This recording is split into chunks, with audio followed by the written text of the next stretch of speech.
March 17th to the 23rd, Pope Benedict XVI is visiting Africa, a continent that he described during Sundays Angelus address as having been marked by both painful injuries and great hopes.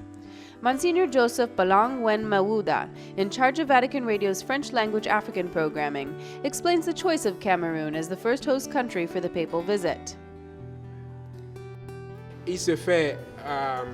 This trip is to Cameroon, which is a country in between Eastern and Central Africa, a country with both English and French as official languages, and whose church has worked at enculturating the Christian message into the culture.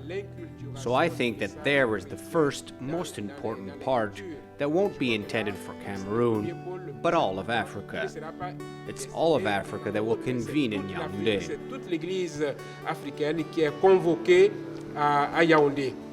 The Holy Father is entrusting to this church the guidelines for the Second Special Assembly for Africa of the Synod of Bishops to be held in October. The event will be dedicated to the pursuit of reconciliation, justice, and peace, values that, beyond merely Catholic communities, are essential for the future of Africa.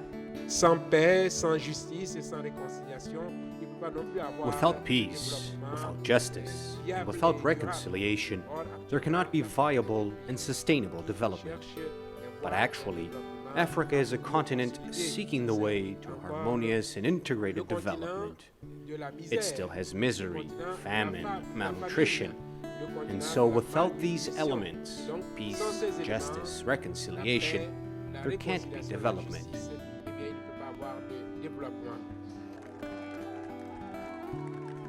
This concern will be noted during the second stage of the journey, where, in Luanda, the Angolan capital, the Pope will meet civil authorities. Monsignor Ballong describes the second pillar of the papal visit. The second hub, it's Angola, which is the African country that hosts the largest number of embassies.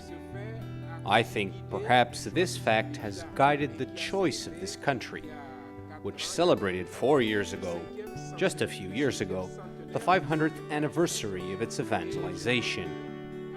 And I think that at this stage, certainly the Pope's speech, since it will be addressed to the political and diplomatic corps, well, the Pope's speech will be addressed to the entire African political community.